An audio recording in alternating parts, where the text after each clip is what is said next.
अहिंसा एवं करुणा के अवतार श्रमण भगवान महावीर के पावन पुनीत चरणों में सादर कोटि कोटि वंदन अभिनंदन। ध्यान योगी युग प्रधानाचार्य पूज्य श्री शिव मुनि जी महाराज साहब, संघ गौरव उप प्रवर्तक परम सेवा भावी पूज्य गुरुदेव श्री प्रेम सुख जी महाराज के पावन पुनीत चरणों में सादर कोटि कोटि वंदन अभिनंदन। आदरणीय मुनिवृंद, उपस्थित धर्म प्रेमी बंधुओं, माताओं एवं बहनों, आप लोग लगातार श्रवण कर रहे हैं 11वीं शताब्दी के महान जैनाचार्य आचार्य हेमचंद्र सूरी जी के द्वारा प्रारूपित गृहस्थ में निवास करने वाले गृहस्थी लोगों के जीवन के हेतु उनके जीवन विकास, जीवन को अनुशासित व्यवस्थित बनाने के लिए उन्होंने 35 प्रकार के मार्गानुसारी बोल बतलाए हैं, जिसमें कल एक सूत्र की चर्चा चल रही थी जो कि अधूरा रह गया था, और वो सूत्र है माता पित्रोश्च पूजक है।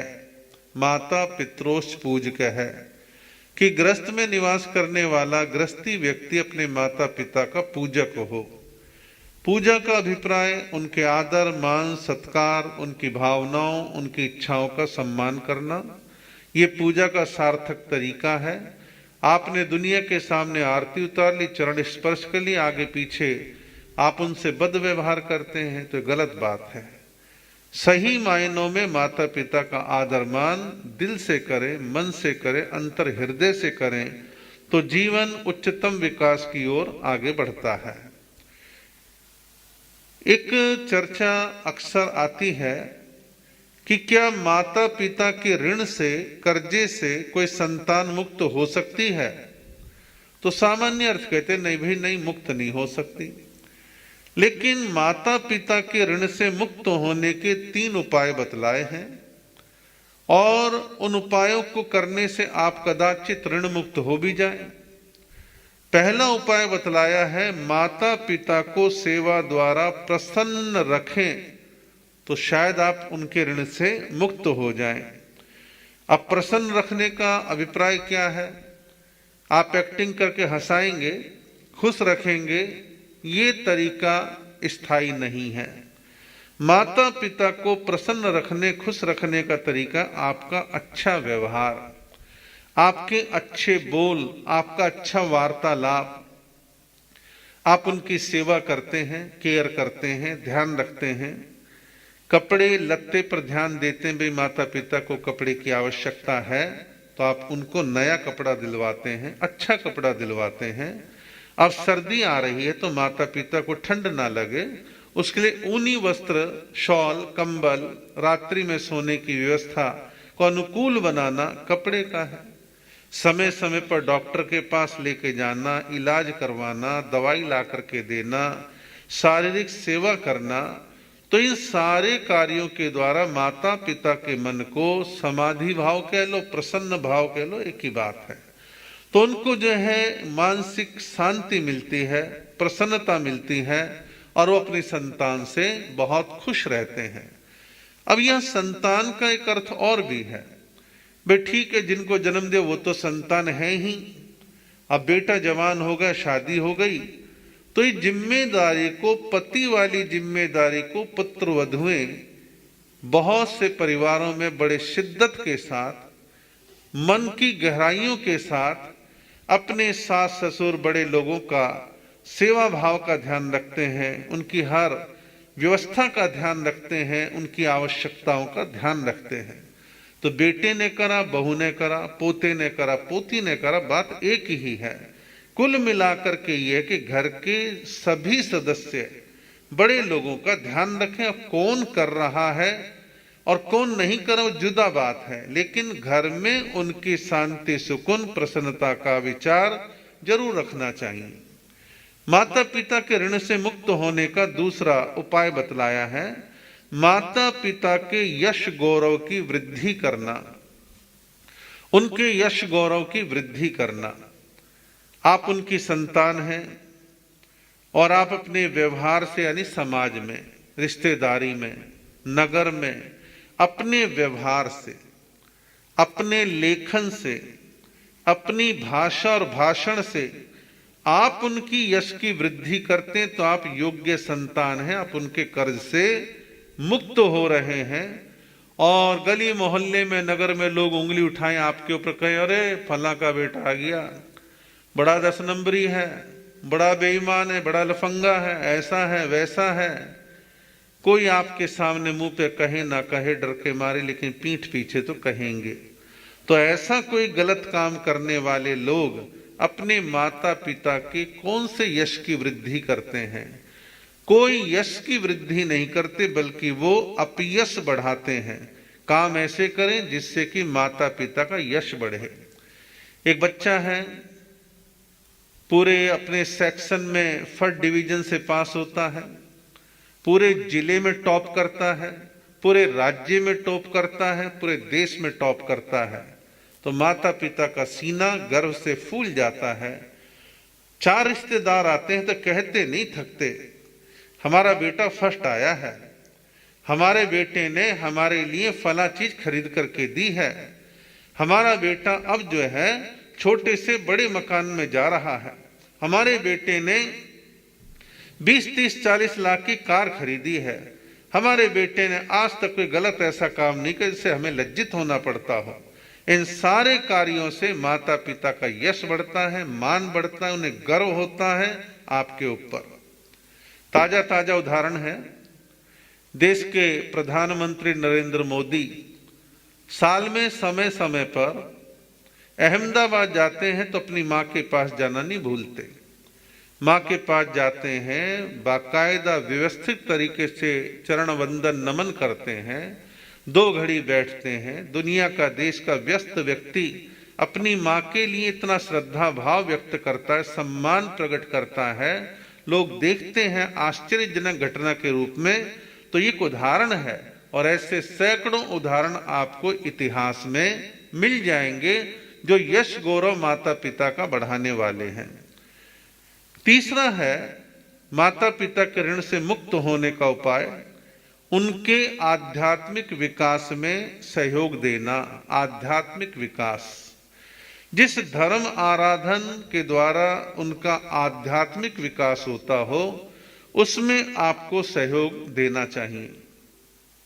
अब तो चलिए कि ऑनलाइन प्रवचन बुजुर्ग लोग भी घर बैठे सुन लेते हैं, और यूं भी हमारी धर्म सभाओं की शोभा बुजुर्ग लोग ही बढ़ाते हैं, उनकी उपस्थिति अधिक रहती है।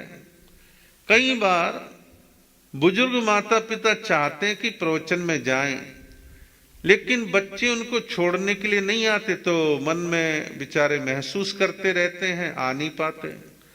कई विनीत बेटे बहू पोते पोतियों को देखते हैं, दादा दादी को बैठा के बड़े प्रेम से लाते हैं, मंदिर स्थानक के दरवाजे पर छोड़ के वो व्यस्त हैं, बिजी हैं, चले जाते हैं, लेकिन उनको लेने आना और छोड़ने के लिए आना, दोनों काम बखूबी निभाते भी हैं और बहुत सारे नहीं भी निभाते।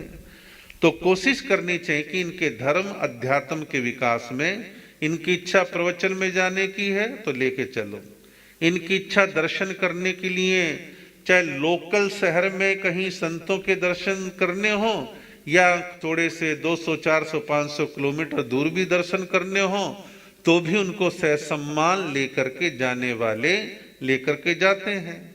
उनके स्वाध्याय में सहयोग देना, और उनके मन में इच्छा है कि हम दान करें, अच्छे काम में 4 पैसे लगाएं, तो ऐसे बेटे बहुएं देखे हैं कि जो बुजुर्गों की भावनाओं का सम्मान करते हुए दान देने के लिए अग्रणी रहते हैं, कि हमारी माता जी की इच्छा है, हमारे पिताजी की इच्छा है, दान देने की उनकी भावना है, दीक्षा करवाने की उनकी भावना है, चातुर्मास में पूरे चातुर्मास का भोजन की व्यवस्था लेने की भावना है, कोई अच्छा ग्रंथ पुस्तक छपवाने की भावना है, संतों की विहारचर्या में कुछ सहयोग देने की भावना है।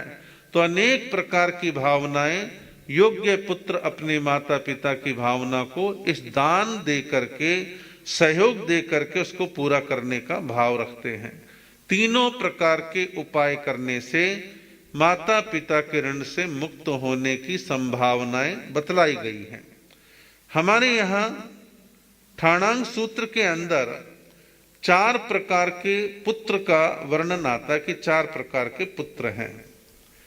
4 प्रकार के पुत्र कौन कौन से हैं? वो कहते हैं अतिजात, अनुजात, अवजात और कुलांगार।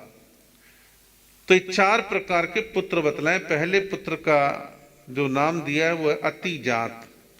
अतिजात पुत्र वो कहलाता है जो अपने कार्यों के द्वारा माता पिता के यश की वृद्धि करे, धन की वृद्धि करे, उन्हें मानसिक शांति और सुकून दे। ऐसी संतान, ऐसे पुत्र जो हैं अतिजात कहलाते हैं। आप कहोगे कि महाराज क्या ये काम बेटियां नहीं कर सकती? बेटी भी कर सकती हैं, करती हैं बेटियां।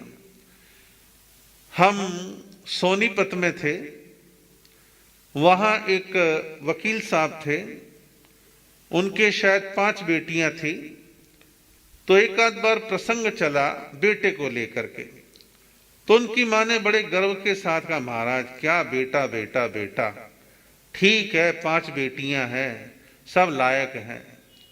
और लायक से अभिप्राय क्या था? 5 में से 2 बेटियां उनकी जो है प्रोफेसर थी, और 2 बेटियां इसी प्रकार कुछ और अच्छे, 2 डॉक्टर थी, 2 प्रोफेसर थी और एक लॉयर बनी।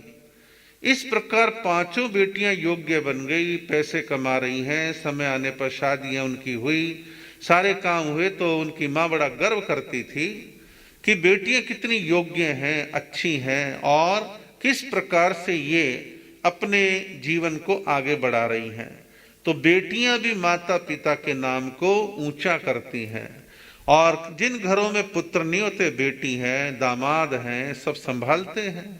और बहुत सी बेटियां तो आग्रह करके माता पिता को या माता को या पिता को अपने घर में रख लेते हैं कि वे ठीक है, आपका बड़ा उपकार है, आपके पास कोई बेटा नहीं है तो क्या हो गया, हम है ना, हम संभालेंगे।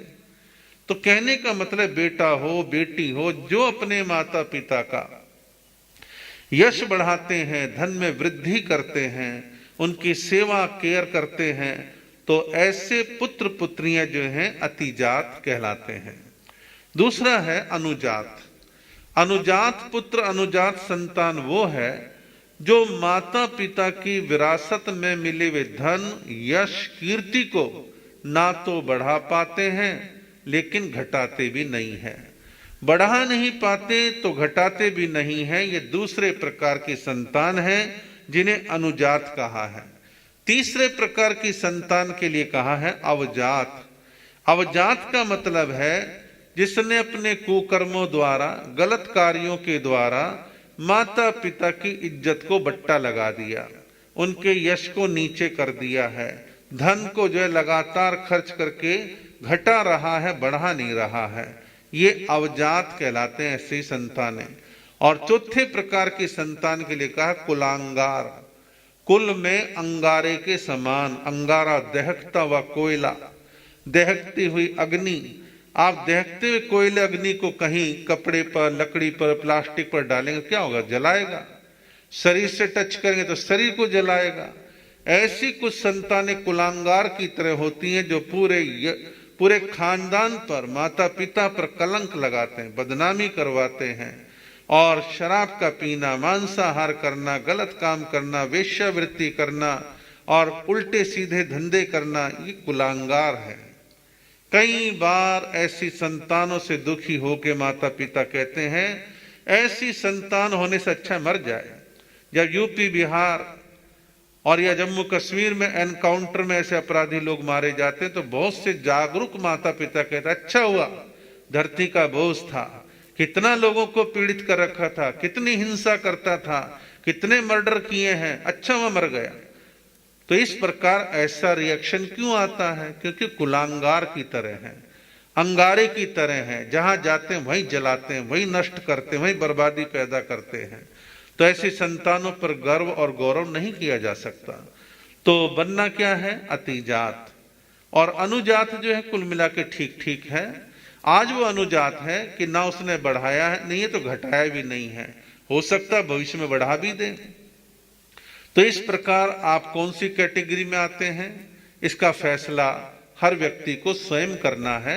इसमें हम या अन्य कोई निर्णय नहीं दे सकता है। माता पिता के प्रति हमें आदर और श्रद्धा का भाव रखना चाहिए।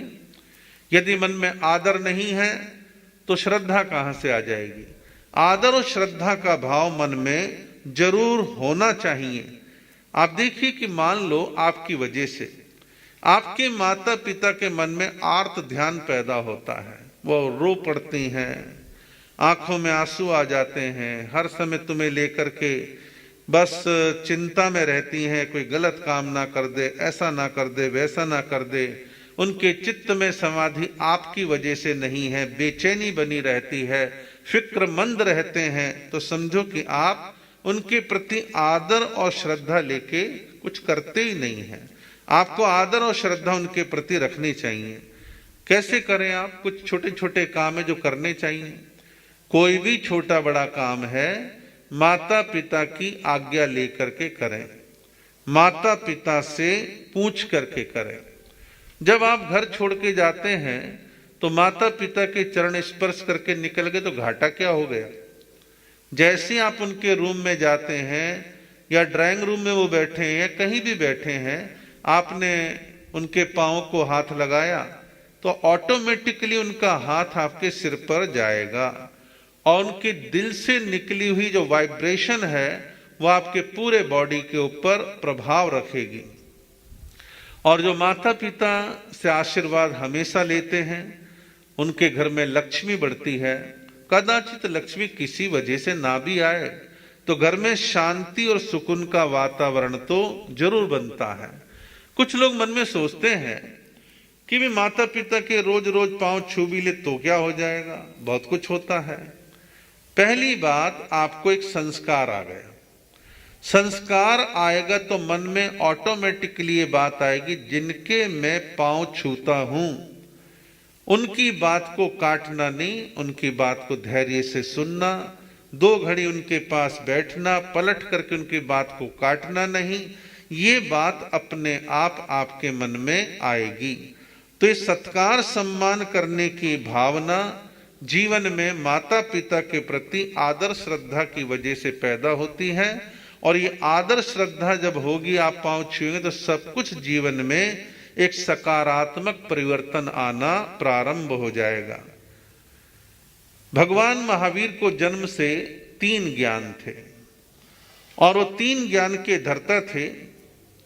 जब वो अपनी मां के गर्भ में थे, त्रिशला के गर्भ में थे, तो एक बार उनके मन में विचार आया कि मेरे हलन चलन के द्वारा मेरी मां को तकलीफ होगी, मेरे हलन चलन के द्वारा मेरी मां को तकलीफ होगी। तो गर्भ में उन्होंने जो है अपने हलन चलन को मां के हित के लिए रोक दिया, अपने आप को निस्पंदन वाला बना लिया। हलचल नहीं है, निस्पंद है। अब मां को जैसे मालूम पड़ा कि मेरे गर्भ में रहा हुआ जीव, अब उसकी हलन चलन क्यों नहीं हो रही, मेरे पेट में जो बच्चा रहा है वो हिलडुल रहा था, हलन चलन थी, मुझे सुकून था, लेकिन ये तो हलन चलन बंद हो गई। तो मन में नकारात्मक विचार आ गया कि मेरे गर्भ में रही संतान मृत्यु को प्राप्त तो नहीं हो गई। ये विचार मन में आते और उनको सिहरन प्रारंभ हो गई, चिंतित हो गई, शोक मग्न हो गई। दासियों से राज परिवार में चर्चा करती है। भगवान ने अपने ज्ञान में गर्भ में रहते रहते देखा, वाह, मैं तो मां के हित के लिए रुका था, हलन चलन रोकी थी, और यहां तो मां चिंतित हो गई। तो वर्धमान महावीर ने गर्भ में रहते रहते अपना हलन चलन पुनः प्रारंभ कर दिया। मां के चेहरे पर खुशी आ गई, मां प्रसन्न हो गई। लेकिन वर्धमान महावीर ने गर्भ में रहते रहते प्रतिज्ञा करी, जब तक मेरे माता पिता जीवित रहेंगे तब तक मैं दीक्षा नहीं लूंगा, क्योंकि जब मैं दीक्षा लूंगा तो इनको कितनी पीड़ा होगी।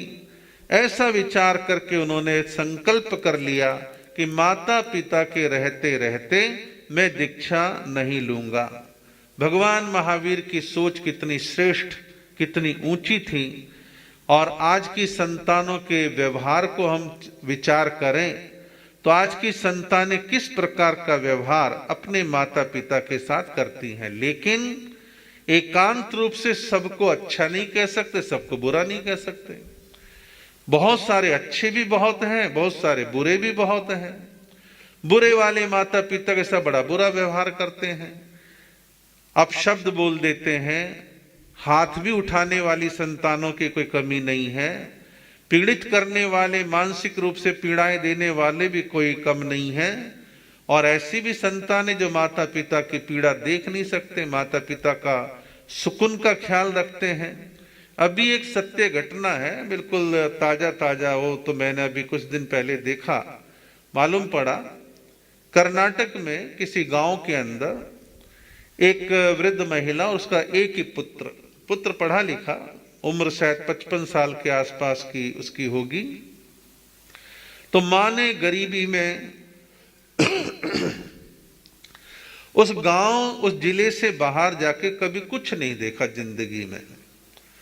तो जब बेटा कमाने लगा, योग्य हो गया, सब कुछ अच्छा रहा, तो एक दिन मां ने वैसे ही कह दिया, बेटा मेरा तो जन्म लेना यूं ही रहा, इस जिले से बाहर जाके अपना देश, ये भारत मैंने देखा ही नहीं कि ये देश कैसा है, कहाँ पहाड़, कहाँ नदी, कहाँ नाले, कहाँ की भाषा संस्कृति कैसी है, मैंने तो देखा ही नहीं है।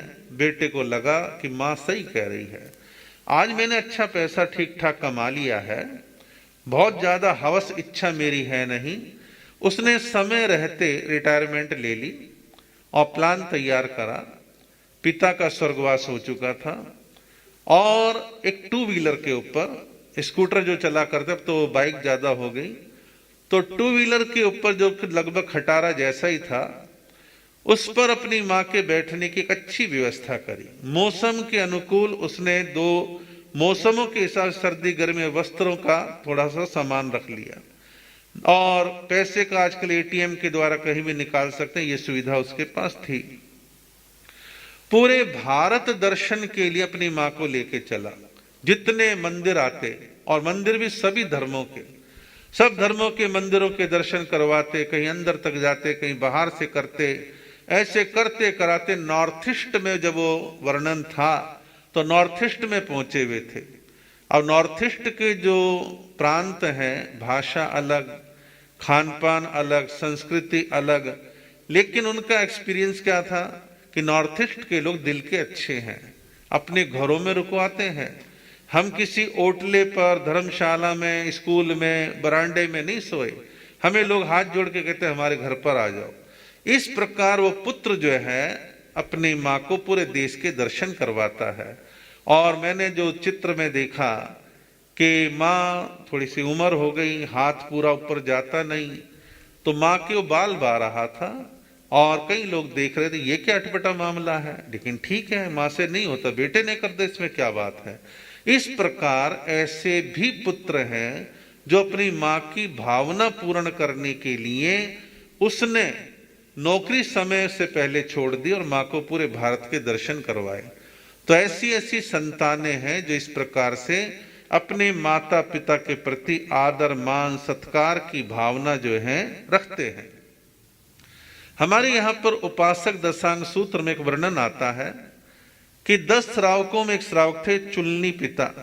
तो चुलनी पिता जो थे अच्छे श्रावक थे।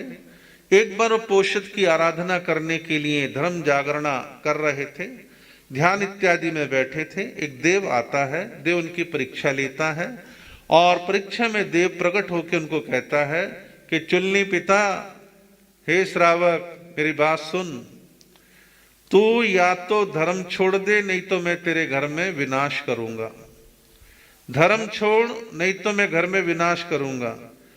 लेकिन वो श्रावक ध्यान मुद्रा में अभी भी बैठा है। तो देवता ने डराने के लिए उसको करा कि तेरे घर का आज मैं सारा धन नष्ट कर दूंगा, या तो धर्म छोड़ दे नहीं तो तेरा धन सारा जाएगा।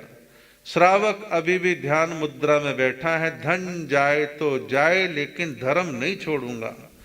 दृढ़ रहा, देवता ने उसका धन जो है नष्ट कर दिया। फिर देवता बोला या तो तू धर्म छोड़ दे नहीं तो तेरे पुत्रों को मार दूंगा। तो भी श्रावक विचलित नहीं हुआ, मारे तो मार दे लेकिन मैं धर्म नहीं छोड़ूंगा। अब देवता ने उसके पुत्रों को मार दिया। फिर देवता ने कहा कमाल है, इतना जिद्दी अभी भी विचलित नहीं हो रहा। तो देवता ने कहा कि देख अभी भी समय है, या तो तू धर्म छोड़ दे, नहीं तो मैं तेरी पत्नी को भी मार दूंगा। तो उसने कहा कि मारते हो मार दो, कोई बात नहीं, लेकिन मैं धर्म तो नहीं छोड़ूंगा। लास्ट में पत्नी के मारने के बाद भी देवता फिर वहीं अड़ा हुआ है, कहता देख इतना तेरे घर में विनाश हो गया, फिर भी तू विचलित नहीं होता, मेरी बात को नहीं मानता, धर्म क्यों नहीं छोड़ता। अब लास्ट कह रहा हूं, या तो तू धर्म छोड़ दे, नहीं तो तेरी मां को भी मार दूंगा। जैसे वो मां को मारने के लिए तत्पर होता है, श्रावक एकदम से हड़बड़ा के खड़ा होता है, तेजी से आगे की ओर दौड़ता है और देव को पकड़ने के लिए, लेकिन सामने खंभा था, टकराया, मृत्यु नहीं हुई, जमीन में गिर गया, संभला। आसपास कहीं मां थी, तो मां मां मां करके जैसे आगे बढ़ा तो मां उस जगह से आ गई। बोले बेटा क्या हुआ?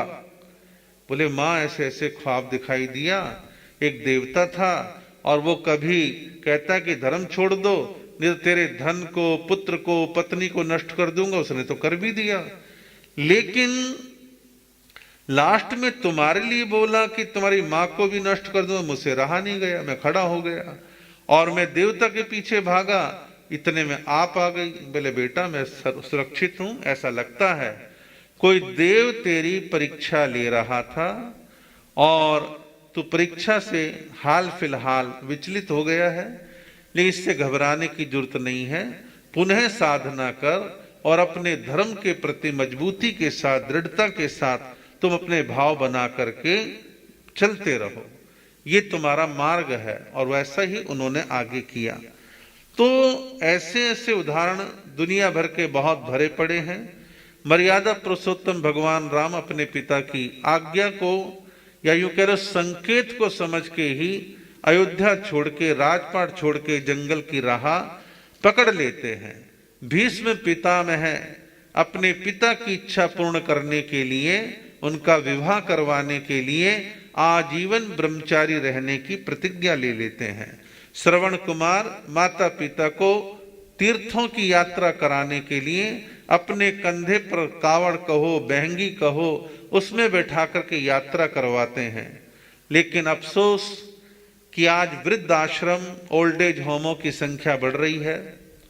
संतानें माता पिता के अपने कर्तव्य से विचलित हो रहे हैं और अनेक प्रकार का अव्यवहार जो नहीं करना चाहिए वो अपने माता पिता के साथ करने लगे हैं। किसी एक वर्ग विशेष में नहीं, सभी परंपराओं के लोगों के घरों में कम ज्यादा मात्रा में ऐसा चल रहा है जो नहीं होना चाहिए।